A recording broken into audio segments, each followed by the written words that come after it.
لب و لہجے کا ہے. اور میں یہ عرض کر دوں آپ حضرات کی خدمت میں کہ رسول پاک صلی اللہ علیہ وسلم نے ارشاد فرمایا کہ میرا دل یہ چاہتا ہے لوددت ان ارا اخوانی، میرا دل یہ چاہتا ہے کہ میں اپنے بھائیوں کو دیکھوں. تو رسول پاک صلی اللہ علیہ وسلم کی خدمت میں جو دیوان تشریف فرما تھے انہوں نے عرض کیا یا رسول اللہ اولسنا اخوانک، ہم آپ کے بھائی نہیں؟ کون سے بھائی ہیں جن کے بارے میں آپ فرما رہے ہیں کہ میرا ان کو دیکھنے کو دل چاہے؟ کیسے خوش قسمت لوگ ہیں وہ کون ہیں؟ ہم آپ کے بھائی نہیں؟ تو آپ نے فرمایا انتم اصحابی، تم میرے صحابہ ہو. اخوانی الذین یأتون من بعدی، میرے بھائی وہ ہیں کہ جو میرے بعد آئیں گے. آمنوا بی ولم یرونی، مجھے دیکھا نہیں ہوگا پھر بھی مجھ پہ ایمان لائیں گے. تھوڑا سا آہستہ کہیں سبحان اللہ، اور آہستہ. بڑی مہربانی، تو سے آہستہ مطلب ہی سمجھ گئے ہو. تو آپ نے فرمایا کہ میرا دل چاہتا ہے کہ، اور آپ نے فرمایا قیامت کے دن میں حوض کوثر پر ان کا استقبال کروں گا. تو ظاہر ہے کہ جب استقبال کریں گے تو مقصد کیا ہوگا کہ جام بھر بھر کے پیش کریں گے، پلائیں گے اپنی امتیوں کو. تو لوگوں نے عرض کیا یا رسول اللہ آپ کے بعد آنے والے لوگوں کی تعداد تو کہاں تک پہنچ جائے گی؟ آپ ان کو قیامت میں پہچانیں گے کیسے؟ تو رسول پاک صلی اللہ علیہ وسلم نے فرمایا بہت آسانی سے. آپ نے کبھی دیکھا ہے کہ ایک میدان کے اندر سارے ہی کالے رنگ کے گھوڑے ہوں، لیکن ایک گھوڑا ان کے درمیان ایسا ہو کہ اس کا باقی سارا جسم کالا ہو لیکن اس کا چہرہ، اس کے ہاتھ پاؤں سفید ہوں. تو اب بتائیے کہ باقی گھوڑوں میں سے اس کو پہچاننا آسان ہے یا مشکل؟ بولیے. تو آپ نے فرمایا جب میرے غلام آئیں گے قیامت میں ان کے چہرے بھی چمک رہے ہوں گے، ان کے ہاتھ پاؤں بھی چمک رہے ہوں گے. قائد الغر المحجلین، یہ اللہ کے نبی کی صفت. تو جب یہ محبت اللہ کے نبی کی دیکھتا ہوں کہ 1400 سال پہلے اپنے دیوانوں کی مجلس میں بیٹھ کے وہ ہم جیسے نکموں کو یاد فرماتے ہیں، آج ہم نے یاد کیا تو تیر مار لیا، کیا کر لیا؟ عنایت اور مہربانی تو ان کی ہے. تو کہاں اللہ کے رسول عظمت اور بلندی کے کس مقام پر کہ انسانی عقل اس کا احاطہ نہیں کر سکتی، اور کہاں ہم جیسے غلام، ہم جیسے کمینے، ذلت اور پستی کی انتہا کو چھونے والے. لیکن اس کے باوجود بھی ہمارے درمیان تعلق کا ایک سلسلہ ہے، اور یہ تعلق ہمارا کمال نہیں ہے، ان کی عنایت اور ان کی مہربانی. جب یہ بات دیکھتا ہوں تو یہ دل سے آواز آتی ہے کہ یا رسول اللہ کہاں آپ، کہاں میں، کہاں آپ، کہاں میں. یہ دونوں سلسلے ساتھ ساتھ چلتے ہیں. اسی کو فارسی میں لے کے جائیں، اس کو کہتے ہیں تو کجا من کجا. اب میں دیکھ رہا ہوں، میں دل میں بڑا خوش بھی ہوں کہ ماشاءاللہ سارے ہی سمجھدار لوگ تشریف فرمائیں. ایسا مجمع ویسے ملتا کبھی کبھار ہے، لیکن جب مل جاتا ہے تو پھر لطف اس وجہ سے آتا ہے کہ بات کو سمجھتے ہیں. واللہ کرے کہ میرا گمان آپ کے بارے میں ٹھیک ویسے انشاءاللہ تعالی حسن ظن پر ہی اللہ تعالیٰ فیصلہ فرما دے. تو ملاحظہ فرمائیے کلام پہلے 2 مصرے میں پڑھتا ہوں اور اس سے مجھے اندازہ ہو جائے گا کہ مجھے کلام پڑھنا چاہیے یہ چھوڑ کے اگلا کلام پڑھوں. تمہید میں نے آپ کی خدمت میں پیش کر دی ہے، اب دیکھیے گا کہ کہیں کلام رہ نہ جائے. سنیے گا شعر، پہلے 2 مصرے. تو امیر حرم میں فقیر عجم. اب یہ تھی نا، میں نے عرض کیا تھا کہ ایک عظمت ہے اور ایک پستی ہے، یہ دونوں ساتھ ساتھ چلیں. اب ملاحظہ کیجئے کیا کہتا ہے شاعر. تو امیر حرم میں فقیر عجم، تیرے گن اور یہ لب میں طلب ہی طلب، تیرے گن اور یہ لب میں طلب ہی طلب. تو عطا ہی عطا، تو کجا من کجا،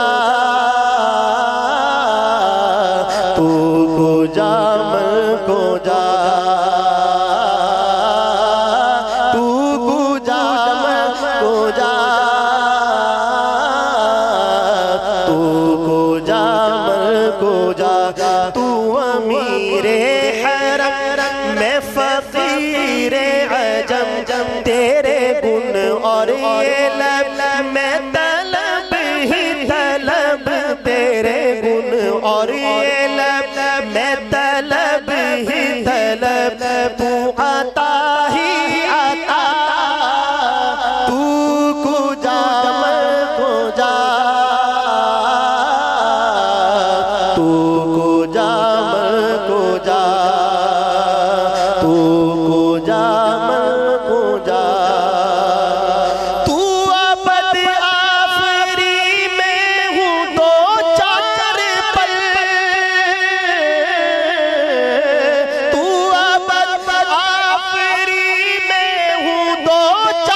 سخن تو عمل، تو یقین میں گما میں سخن تو عمل، تو ہے معصومیت،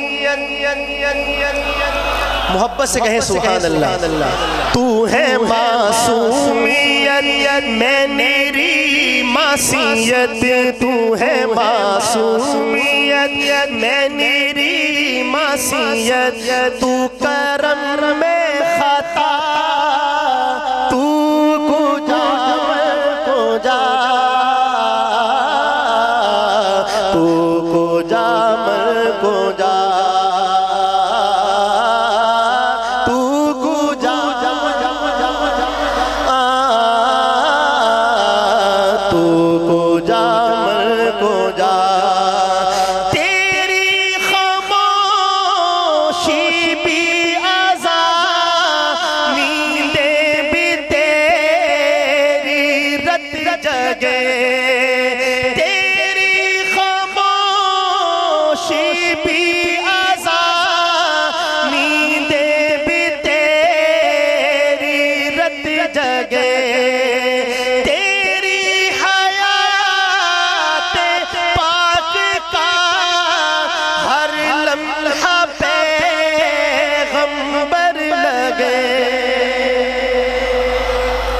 تہجد کی نماز ادا کرنے کے بعد اللہ کے نبی آرام فرماتے تھے، اور اس آرام کی کیفیت یہ ہوتی ہے، سیدہ عائشہ رضی اللہ عنہ فرماتی ہیں کہ آپ کے سانس کی تیز آواز آتی تھی جس سے میں سمجھ جاتی تھی کہ آپ سو گئے۔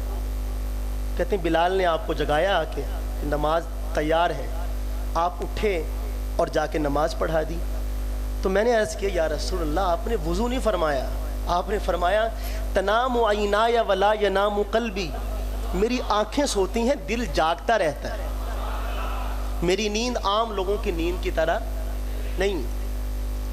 اب پھر پڑھتا ہوں شعر ملاحظہ کہ کیا کہتا ہے شاعر، تیری خاموشی بھی عذاب، نیندیں بھی تیری رت جگے،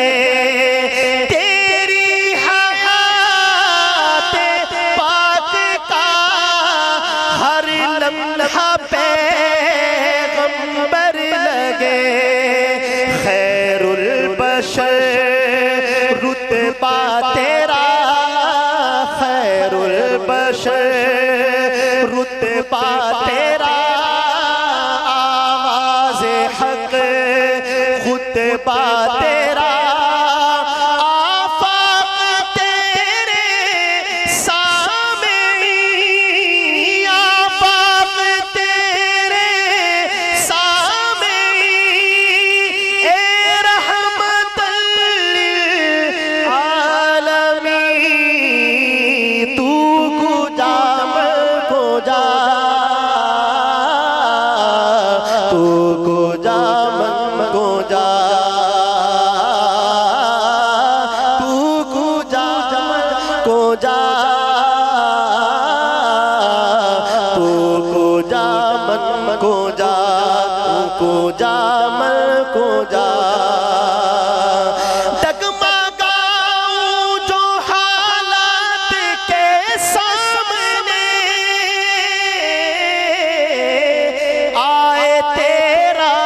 تصور مجھے تھامنے۔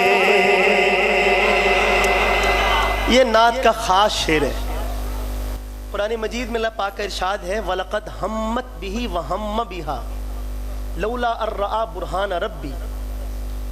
یوسف علیہ السلام کو زلیخا نے دعوت گناہ دی، تو اللہ تعالیٰ یہ فرماتے ہیں کہ یوسف کے لیے اس دعوت سے بچنا آسان نہیں تھا اگر اللہ اپنی دلیل نہ دکھا دیتا۔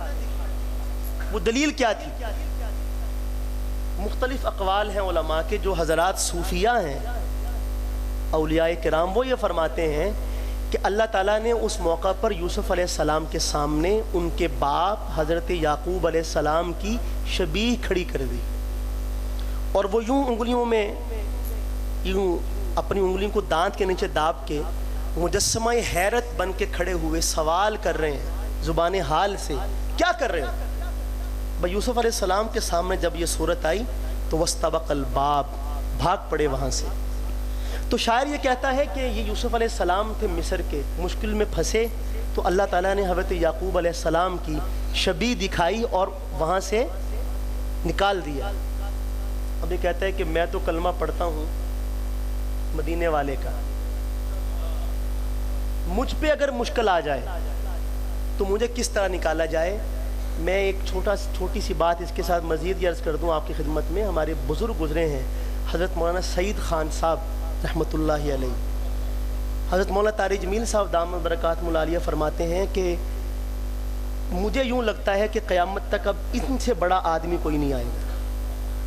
وہ اپنے آپ یہ سمجھتے ہیں کہ میرے آئیڈیل ہیں مولانا سعید خان صاحب، جن سے ایک زمانہ متاثر ہے، جس کو وہ اپنا آئیڈیل مانتے ہوں۔ آپ اندازہ لگائیں کہ وہ کتنے اونچے مقام کے آدمی ہوں گے۔ تو وہ فرماتے ہیں کہ مدینہ طیبہ میں وہ گرفتار ہو گئے، تو جب میں پریشان ہوتا تھا تو مجھے یوں لگتا جیسے اللہ کے نبی نے میرے کندھے پہ آ کے ہاتھ رکھ کے مجھے تسلی دی ہو۔ اب اس سے بڑھ کے میں کیا عرض کروں، لیکن پہلے 2 مصرے میں پڑھوں گا اور بعد والے 2 مصرے تب ان کا حق ادا ہوگا جب یہاں بیٹھی ہوئی ایک ایک زبان میرے ساتھ بولے۔ کیا کہتا ہے شاعر، سنیے گا۔ ڈگمگاؤں جو حالات کے سامنے، ڈگمگاؤں جو حالات کے سامنے، آئے تیرا تصور مجھے تھامنے، آئے تیرا تصور مجھے تھامنے، میری خوش قسمتی میں تیرا امتی، میری خوش قسمتی، بابا سے بلند سب کہیں، میری خوش قسمتی میں تیرا امتی، میری خوش قسمتی میں تیرا امتی، تو جزا میں رضا، تو کجا من کجا، تو کجا من کجا، تو کجا من کجا، تو کجا من کجا، تو حقیقت ہے میں صرف احساس ہوں، تو سمندر میں بھٹکی ہوئی پیاس ہوں، تو سمندر میں بھٹکی ہوئی پیاس ہوں، میرا گھر خاک پر اور تیری رہ گزر، میرا گھر خاک پر، میرا گھر خاک پر اور تیری رہ گزر، سدرۃ المنتہا، تو کجا من کجا، تو کجا من کجا، تو کجا من کجا، میرا ہر سانس تو خون چوڑے میرا، تیری رحمت مگر دل نہ توڑے میرا۔ سبحان اللہ، تیری رحمت مگر دل نہ توڑے میرا۔ ایک مصرع ہے چھوٹا سا، لیکن اس کی معنویت کیا ہے یہ وحشی بن حرب سے پوچھیے۔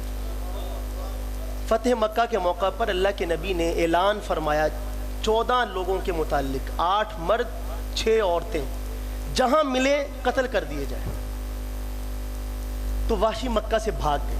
کیا کیا تھا؟ سرکار دو عالم کے سب سے لاڈلے چچا حضرت حمزہ رضی اللہ تعالیٰ عنہ کو شہید کیا، اور اسی پر بس نہیں کیا، ناک کاٹا، کان کاٹے، سینہ چیرا، کلیجہ نکالا، جسم کی بے حرمتی کی۔ اور اللہ کے نبی کو اتنا شدید پیار ہے اپنے چچا سے کہ غزوہ احد کے اندر 70 سے زائد صحابہ شہید ہوئے تھے۔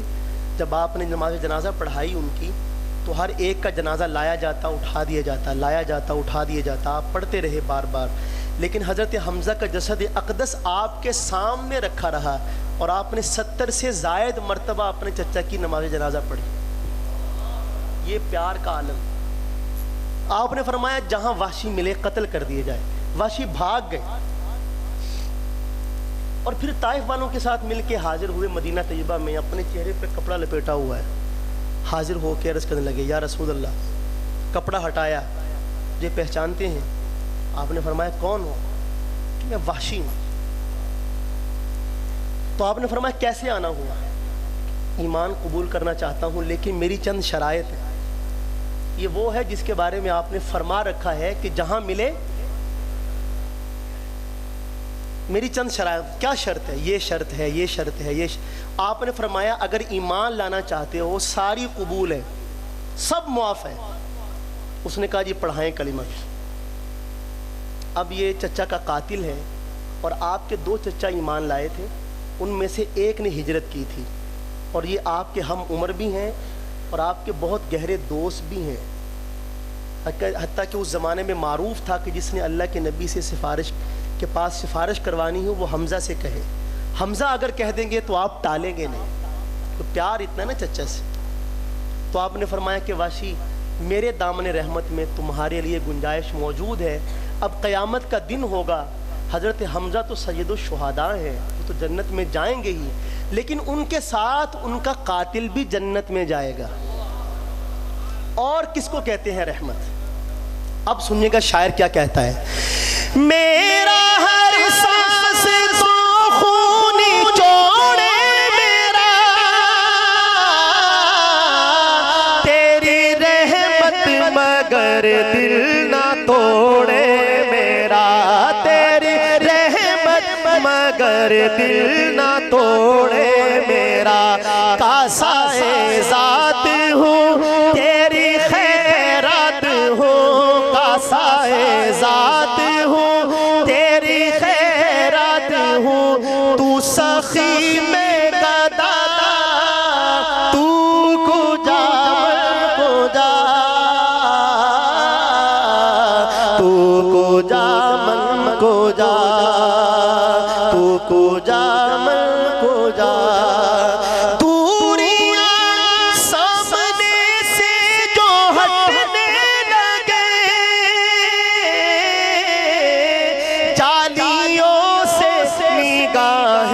لپٹنے لگے جالیوں سے نگاہیں لپٹنے لگے, آنسوؤں کی زبان ہو میری ترجمہ, دل سے نکلے صدا, تو کجا من کجا,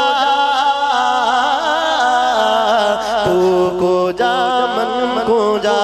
تو امیر میں فقیر عجم, تیرے گن اور یہ